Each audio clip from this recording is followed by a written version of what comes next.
اللہم صلی علی سیدنا محمد وعلی آلہ واصحابہ وبارک وسلم۔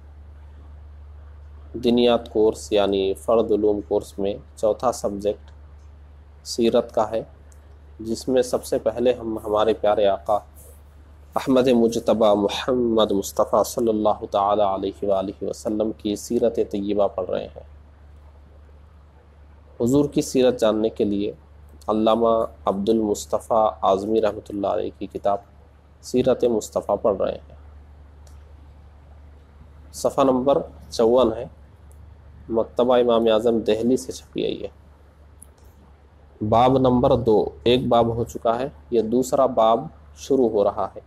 عنوان دیکھیے، بچپن، یعنی حضور صلی اللہ علیہ وسلم کا بچپن، ولادت باسعادت۔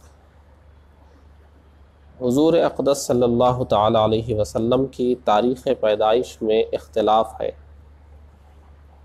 مگر قول مشہور یہی ہے کہ واقعہ اصحاب فیل سے 55 دن کے بعد 12 ربیع الاول مطابق 20 اپریل 571 عیسوی ولادت باسعادت کی تاریخ ہے۔ اس میں کوئی پریشان ہونے کی بات نہیں ہے کہ حضور کی تاریخ پیدائش میں اختلاف ہے۔ بالعموم کسی کی بھی تاریخ پیدائش میں اختلاف ملتا ہی ہے آپ کو۔ اتنے صحابہ کرام ہیں، کسی کی بھی سیرت اٹھائیے، ان کی پیدائش یا وفات کی تاریخ میں کئی اقوال ملیں گے۔ غور سے سنیے، کسی کی بھی سیرت آپ اٹھا کر دیکھیے، ان کی پیدائش یا وفات کی تاریخ میں کئی اقوال ملیں گے۔ تو صرف یہ ایک بات نہیں ہے، بہت ساری باتوں میں آپ کو کئی اقوال ملیں گے، کیونکہ اس وقت تاریخ کا اہتمام اتنا نہیں ہوتا تھا موقع پر۔ بعد میں اس کی تاریخ لکھی جاتی یا تذکرہ باقی رہتا تو اس میں برابر تاریخ وغیرہ ذکر کر دیتے تھے، مگر قول مشہور یہی ہے کہ 12 ربیع الاول ہے۔ 12 ربیع الاول شریف کو اہل سنت و جماعت عید میلاد النبی مناتے ہیں۔ تو لوگوں کو ایسے اقوال کہیں سے مل جاتے ہیں، 12 تاریخ ہے ہی نہیں یوم ولادت، 9 تاریخ ہے، 11 ہے، 12 ہے، وہ ہے، یہ ہے۔ ٹھیک ہے، جو لوگ ایسا بول رہے ہیں 12 ربیع الاول کو عید میلاد النبی منا رہے ہیں، 12 کو ولادت ہی نہیں ہے، 9 کو ہے، تو کیا آپ 9 کو منانے تیار ہیں؟ کیا 9 کو منانے تیار ہیں؟ اگر ہم سب 9 کو منانا شروع کریں گے تو جتنے اعتراض کرنے والے ہمارے ساتھ منائیں گے کیا 9 کو؟ 12 کو منائیں گے تو وہ غلط ہوگی، اور 9 کو منائیں گے تو صحیح ہو جائے گی۔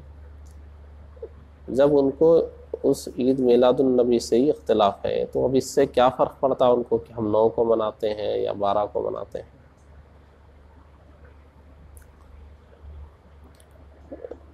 تو اس سے کچھ فرق نہیں پڑنا چاہیے۔ اسلام کی بہت ساری جنگیں ہیں، کس تاریخ میں ہوئی آپ کو کئی اقوال ملیں گے۔ پورا اسلام کا ذخیرہ آپ پڑھیے، اسلامی تاریخ ہو یا مخصوص کسی کی سیرت ہو، آپ کو کئی اقوال ملتے ہیں، اس پہ واویلا کرنے کی ضرورت نہیں ہوتی ہے۔ ہاں، جو قول اکثریت مانتی ہے یا جو اہل علم میں مشہور ہو جاتا ہے، پھر اس کی پابندی کی جاتی ہے۔ تو قول مشہور یہی ہے کہ واقعہ اصحاب فیل سے 55 دن کے بعد 12 ربیع الاول شریف مطابق 20 اپریل 571 عیسوی ولادت باسعادت کی تاریخ ہے۔ اہل مکہ کا بھی اسی پر عمل درآمد ہے۔ آج کے اہل مکہ نہیں، آج کے تو سب اہل مکہ تو نہیں، لیکن جو حکومت میں دخل رکھتے ہیں وہ لوگ عید میلاد النبی کے خلاف ہو گئے، لیکن آج بھی عید میلاد النبی ماننے والے ہیں۔ لیکن یہ نہ ماننے والے بھی آج پیدا ہو گئے ہیں، پہلے نہیں تھے۔ یہ دیکھیے مدارج النبوہ کے حوالے سے ہے، یہ نجدیوں کی حکومت آنے سے پہلے کی بات بتا رہے ہیں کہ 12 ربیع الاول شریف کو ہی وہاں پر یوم ولادت منایا جاتا تھا۔ تو دیکھیے کیا بول رہے ہیں، اہل مکہ کا بھی اسی پر عمل درآمد ہے کہ وہ لوگ 12ویں ربیع الاول ہی کو کاشانہ نبوت کی زیارت کے لیے جاتے ہیں اور وہاں میلاد شریف کی محفلیں منعقد کرتے ہیں۔ میلاد کی محفلیں مکہ مکرمہ میں کہاں ہوتی تھی؟ وہی حضور کے کاشانہ نبوت کے پاس۔ اب نجدی حکومت آئی تو اس نے بین لگایا، اس سے پہلے تک تو ہو رہی تھی۔ دیکھیے یہ اس وقت مدارج النبوہ کے حوالے سے دے رہے ہیں۔ تو وہاں ہوتی تھی، وہاں دیکھ کر ہی ساری دنیا کے لوگ خشوع خضوع سے مناتے تھے۔ اب پوری دنیا منا رہی ہے، وہاں پر پابندی لگا رہے ہیں۔ تو حرمین شریفین کی پرانی تاریخ دیکھنا چاہیے جب وہاں سنیوں کی حکومت تھی۔ تاریخ عالم میں یہ وہ نرالا اور عظمت والا دن ہے کہ اسی روز عالم ہستی کے ایجاد کا باعث یعنی دنیا جن کی وجہ سے وجود میں آئی، گردش لیل و نہار کا مطلوب یعنی رات و دن جن کے لیے چل رہے ہیں، خلق آدم کا رمز معنی اشارہ، راز، کشتی نوح کی حفاظت کا راز، بانی کعبہ کی دعا یعنی ابراہیم علیہ السلام، ابن مریم کی بشارت یعنی عیسیٰ علیہ السلام کی بشارت کا ظہور ہوا، کائنات وجود کے الجھے ہوئے گیسوں کو سنوارنے والا، تمام جہان کے بگڑے نظاموں کو سدھارنے والا یعنی وہ نبیوں میں رحمت لقب پانے والا، مرادیں غریبوں کی بر لانے والا، مصیبت میں غیروں کے کام آنے والا، وہ اپنے پرائے کا غم کھانے والا، فقیروں کا ماوا، ضعیفوں کا ملجا، یتیموں کا والی، غلاموں کا ماوا، سند الاصفیاء و اشرف الانبیاء احمد مجتبیٰ محمد مصطفیٰ صلی اللہ علیہ وسلم عالم وجود میں رونق افروز ہوئے۔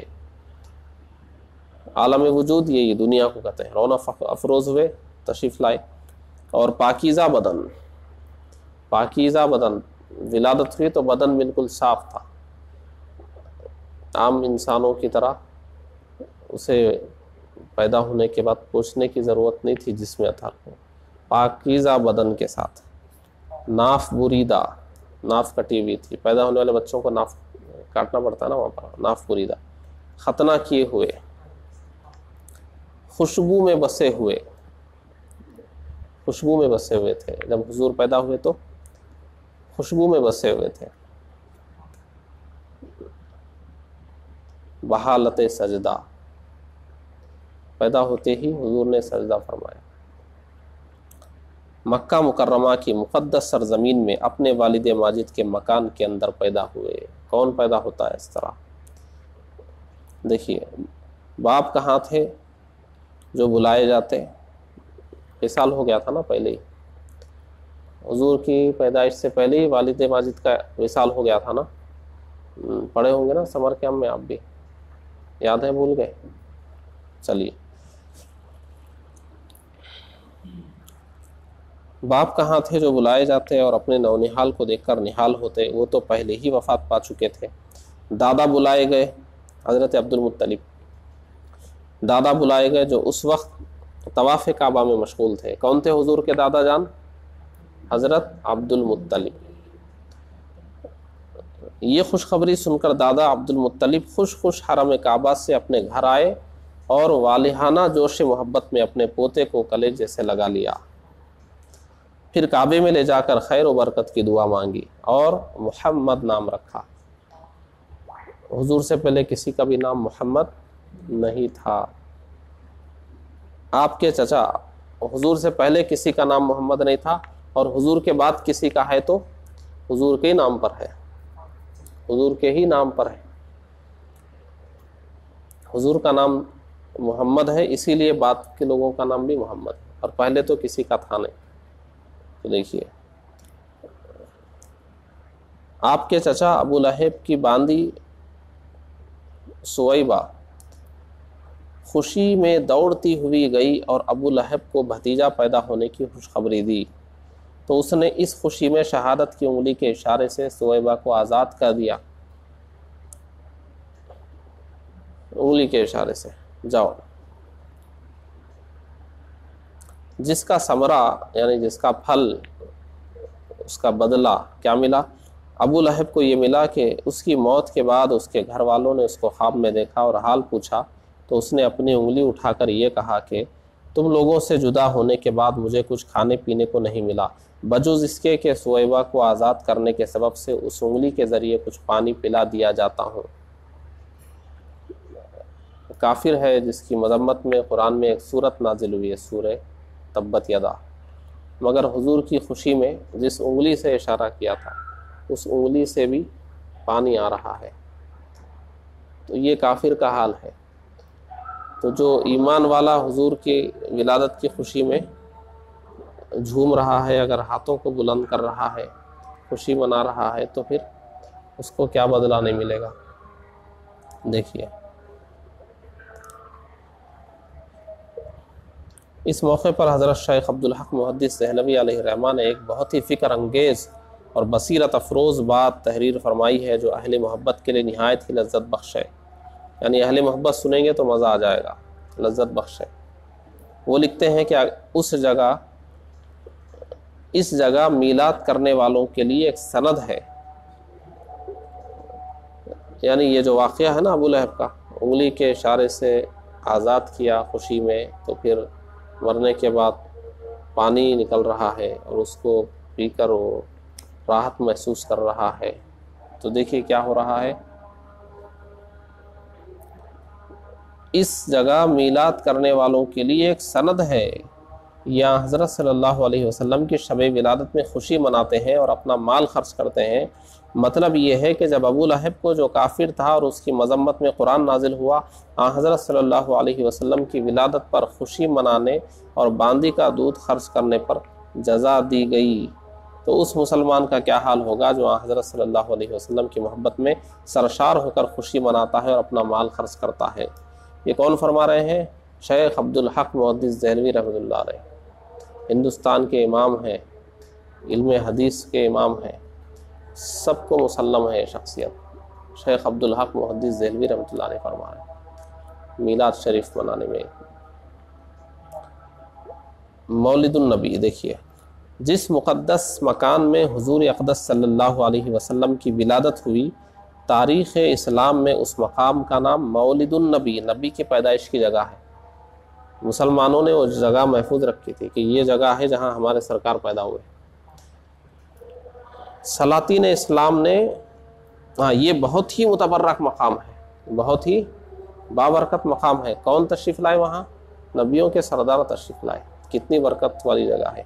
سلاطین اسلام یعنی مسلمان بادشاہوں نے اس مبارک یادگار پر بہت ہی شاندار عمارت بنا دی تھی، جہاں اہل حرمین شریفین یعنی مکہ مکرمہ اور مدینہ منورہ کے لوگ، تمام دنیا سے آنے والے مسلمان، وہاں کے لوگ اور پوری دنیا کے آنے والے مسلمان دن رات محفل میلاد شریف منعقد کرتے اور صلاۃ و سلام پڑھتے رہتے تھے. آج ہم جیسے ہم مسجدوں میں پڑھ رہے ہیں نا، وہاں سب مل کے پڑھتے تھے. اس زمانے کے بزرگ لکھ رہے ہیں، دیکھیے حضرت شاہ ولی اللہ محدث دہلوی رحمۃ اللہ علیہ نے اپنی کتاب فیوض الحرمین، کون سی کتاب میں؟ فیوض الحرمین میں تحریر فرمایا ہے کہ میں ایک مرتبہ اس محفل میلاد شریف میں حاضر ہوا. اب یہ دیکھیے جھوٹ بول رہے ہیں، اتنے بڑے امام ہیں، جھوٹ بول رہے ہیں کیا؟ کتاب میں لکھ رہے ہیں میں اس محفل میں حاضر ہوا تھا. میلاد کی محفل جو مکہ مکرمہ میں ہوتی تھی، حرمین شریفین کے لوگ اور پوری دنیا سے جانے والے مسلمان وہاں حضور کی پیدائش کی جگہ محفل کرتے تھے، درود و سلام پڑھتے تھے، اور وہاں بہترین عمارت بنائی گئی تھی. تو کیا فرما رہے ہیں شاہ ولی اللہ محدث دہلوی رحمۃ اللہ علیہ اپنی کتاب فیوض الحرمین میں میں ایک مرتبہ اس محفل میلاد شریف میں حاضر ہوا جو مکہ مکرمہ میں 12ویں ربیع الاول کو، دیکھیے 12 ربیع الاول کو، آج بولتے ہیں نا 12 ربیع الاول تاریخ نہیں ہے، وہ نہیں ہے. یا دیکھیے حرمین شریفین میں خود ہوتا تھا، پوری دنیا کے مسلمان کرتے تھے. 12ویں ربیع الاول کو مولد النبی میں منعقد ہوئی تھی. جس وقت ولادت کا ذکر پڑھا جا رہا تھا، جب اس میں نبی کی پیدائش کا ذکر آیا تو میں نے دیکھا کہ ایک بارگی اس محفل سے کچھ انوار بلند ہوئے، نور بلند ہوا میں نے ان انوار پر غور کیا تو معلوم ہوا کہ وہ رحمت الہی اور ان فرشتوں کے انوار تھے جو ایسی محفلوں میں حاضر ہوا کرتے ہیں۔ یہ کون فرما رہے ہیں؟ شاہ ولی اللہ محدث دہلوی رحمۃ اللہ علیہ فرما رہے ہیں۔ اب دیکھیے، ادھر سنیے، بیٹھیے ادھر بیٹھو، ڈسٹرب مت کرو۔ فیوز الحرمین میں تحریر فرما رہے ہیں کہ 12 ربیع الاول کو مکہ مکرمہ میں، وہ مقام جہاں ہمارے نبی پیدا ہوئے تھے، حرمین شریفین کے لوگ، پوری دنیا سے جانے والے مسلمان محفل میلاد منعقد کرتے تھے، درود و سلام پڑھتے تھے، مگر آج نہیں ہو رہا نا۔ تو دیکھیے وہی بتا رہے ہیں، لیکن جب حجاز پر نجدی حکومت کا تسلط ہوا، اب یہ نجدی جب آ گئے تو مقابر جنت المعلی و جنت البقی، جنت المعلی و جنت البقی، یہاں اعراب معلی لگا ہوا ہے نا، جنت المعلی اعراب لگا ہوا ہے، جنت المعلی بولیے و جنت البقی، جنت المعلی اور جنت البقی کے مقابر یعنی قبریں، جو وہاں مزارات تھے گنبدوں کے ساتھ، یعنی وہ مزارات اور ان پر بنی ہوئی گنبدیں، یہ یہیں ہندوستان میں نہیں ہے گنبدیں، وہاں بھی تھی، مزارات تھی اور گنبدیں بھی تھی اس پہ۔ مقابر جنت المعلی اور جنت البقی کے گنبدوں کے ساتھ ساتھ نجدی حکومت نے اس مقدس یادگار کو بھی توڑ پھوڑ کر مسمار کر دیا، معاذ اللہ رب العالمین۔ وہاں صحابہ کے، صحابیات کے مزارات بھی تھے، اس پہ گنبد بھی بنے ہوئے تھے۔ کہاں؟ جنت المعلی میں، مکہ مکرمہ میں جنت المعلی، اور جنت البقی مدینہ منورہ میں، حرمین شریفین میں صحابہ اور صحابیات کی مزاریں تھیں، پختہ مزاریں، اور عمارت تھی، گنبد تھی، سب تھا وہاں پر، محفل میلاد ہو رہی تھی۔ یہ نجدی حکومت نے آ کر سب بند کر دیا۔ آج لوگ بولتے ہیں نا وہیں پہ نہیں ہوتا، وہیں پہ نہیں ہوتا، ارے اب نہیں ہو رہا نا وہاں پہ۔ یہ ٹاکس کھولنے والے، بار کھولنے والے، یہ یہودیوں کی اولاد آ کے بند کیے نا، اہل ایمان تو بند نہیں کیا۔ اور میں جب عمرہ کے لیے گیا تھا، 1 ربیع الاول شریف کو یہاں سے گئے تھے، اور مکہ مکرمہ میں ربیع الاول شریف کی 2 تاریخ سے 7-8 تاریخ تک تھے، پھر وہاں سے مدینہ منورہ گئے، وہاں 12 ربیع الاول کو تھے۔ حرمین شریفین میں تھا میں 1 ربیع الاول سے 12 ربیع الاول کے درمیان، وہاں پہ سب پمفلیٹ تقسیم ہوئے تھے، میلاد النبی منانا شرک ہے، نبی کا وسیلہ لینا شرک ہے، ان کے مزار کے پاس ادب سے ٹھہرنا شرک ہے، اور اس میں پوری جھوٹی باتیں لکھی ہوئی تھی۔ محفل میلاد مناتے ہیں، اس میں شراب کا انتظام ہوتا ہے، ناشتے ہیں، شراب پیتے ہیں، اور کیا کیا وہ کتابیں پمفلیٹ سب لایا میں۔ اور وہ لوگ کیا لکھے ہوئے تھے اس میں؟ جو بھی یہ کر رہے ہیں سب مشرک ہیں۔ اور 12 ربیع الاول وہاں جمعہ کا دن تھا، مسجد نبوی میں میں دیکھنے کے لیے گیا کہ دیکھوں آج کیا خطبہ دیتے ہیں۔ 12 ربیع الاول کو مسجد نبوی میں جمعہ کے دن خطبہ ہو رہا ہے، لیکن وہاں کے امام کو یہ توفیق نہیں ہے کہ نبی کی شان میں کچھ آیتیں یا حدیثیں پڑھ دیں جو صحیح حدیثیں ہیں، کچھ نبی کے فضائل بیان کریں۔ پانی کی فضیلت پہ خطبہ ہو رہا ہے ان کا، اور کم از کم اس میں یہ بتا دیتے کہ ہمارے نبی کی انگلیوں سے بھی پانی نکلا تھا۔ میں تو خطبہ سننے گیا تھا، نماز پڑھنے تو نہیں گیا تھا۔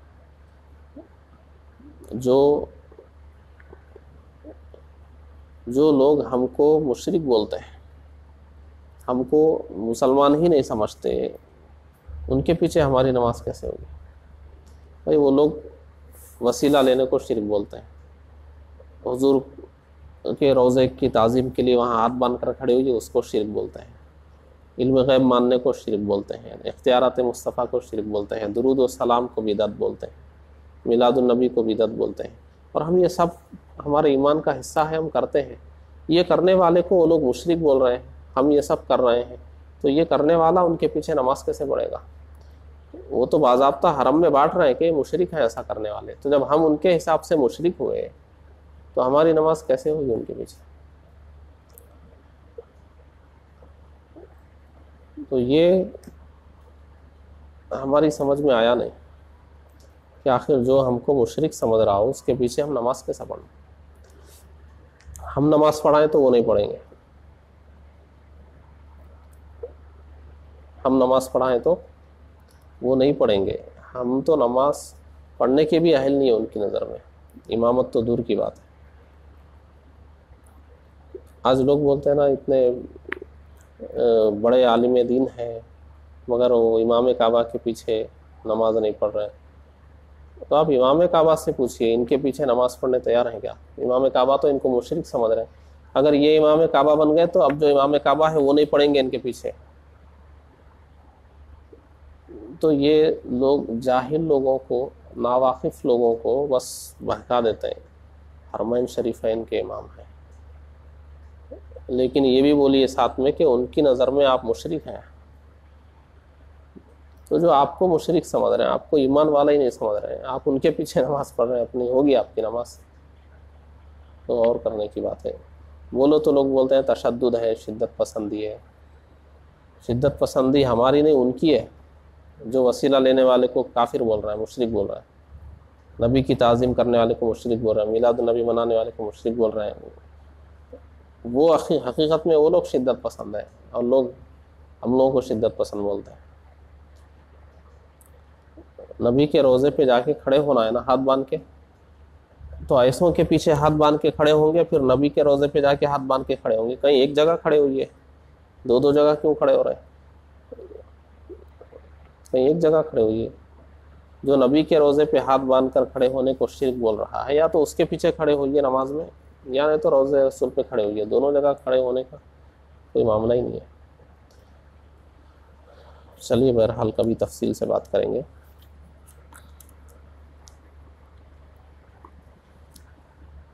تو انہوں نے کیا کیا؟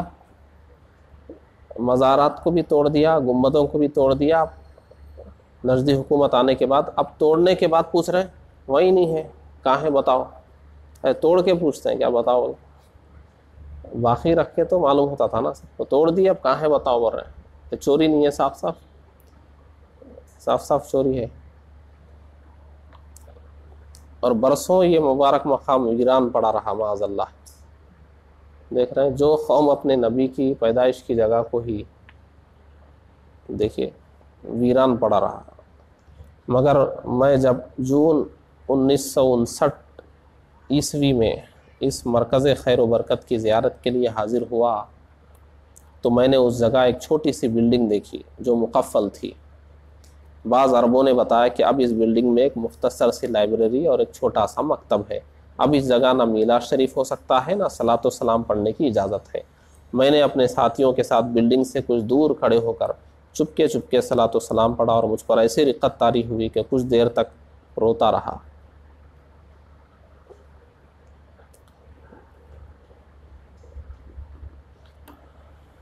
رہنے دیجیے بس۔